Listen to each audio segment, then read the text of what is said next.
My name's Chris, and this happened years ago, long enough that I'd almost completely forgotten about it until a friend brought it up recently. I was 17 that summer, working nights at a pizza place on the far edge of my childhood hometown. I didn't love the job. Honestly, I didn't even like it, but I was broke, and my parents would have lost their minds if I wasn't working. So I took what I could get. It was one of those dead-end teenage jobs you land because nothing else is hiring. Slow shifts, sticky uniforms, and a beat-up delivery car that wheezed going uphill. The only silver lining was that it wasn't my car. Oh, and the pizza. Genuinely awful. Not a could be better awful. To this day, I still don't understand how we got any orders. If it weren't for the nice enough atmosphere inside the store, I swear we wouldn't have sold a single pie. The one saving grace was that the place was so far from downtown. Or maybe just so bad that orders were rare. Most nights were quiet. I'd restock drinks, fold boxes, and occasionally make a run. I'm not going to bore you with the usual routine. It was a pizza place. You can fill in the blanks. One night though, things went differently. I was restocking the fridge when the tablet buzzed with an online order. Large sausage and olive pizza. The olive stuck in my mind because we almost never got olive orders. The address was out in the middle of nowhere, technically outside our delivery zone, and my first instinct was to reject it before I could. My manager, Russell, a 30-something guy who mostly sat in the back scrolling Reddit, told me to take it. "We haven't had a single run in over an hour," he said. I didn't argue. A 30 to 40-minute round trip sounded better than sitting there folding boxes. When the pizza was ready, I glanced at the printed delivery slip for the first time. The instructions read, word for word, park on the street behind the house, walk through the backyard, knock on the back door only. It was odd, but my 17-year-old brain came up with plenty of rational explanations. Maybe there was a baby sleeping near the front door. Maybe the front door was being replaced. Maybe they didn't want a parent or spouse to know about the delivery dot. So I shrugged and left. The second I stepped outside, though, the night felt wrong. It was one of those humid summer nights where the air is thick, unmoving, like you're walking through invisible soup. There was that stale, sour smell that comes with still, hot air. Old plastic and sun-baked dirt. I hate that smell. I lasted maybe 2 minutes with the windows down before cranking the AC. The GPS route took me away from downtown, deeper into the quiet parts of town. The farther I drove, the more spaced out the houses became. It wasn't empty, exactly, but it felt like the edges of the map.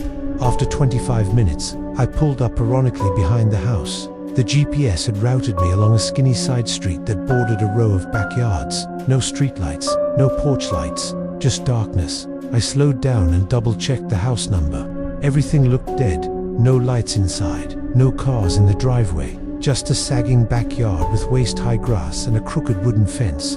But I had my instructions.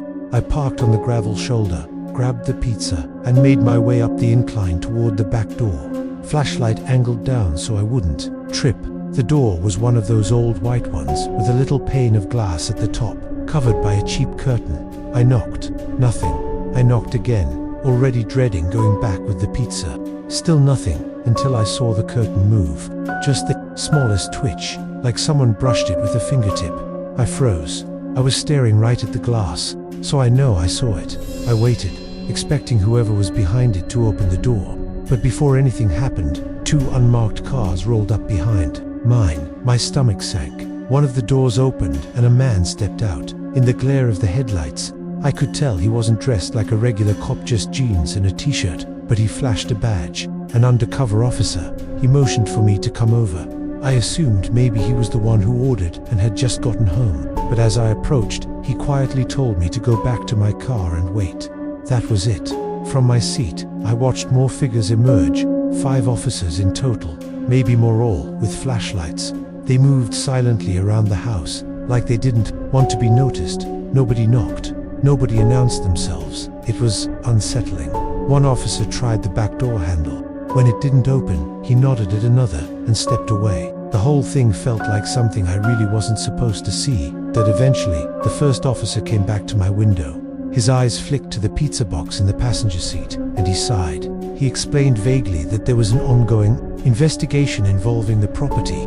Apparently, I had shown up exactly when they were repositioning their vehicles. Bad timing. I showed him the delivery, order named Jerry, phone number, address, but he didn't seem impressed. He wrote the number down, then told me to leave immediately.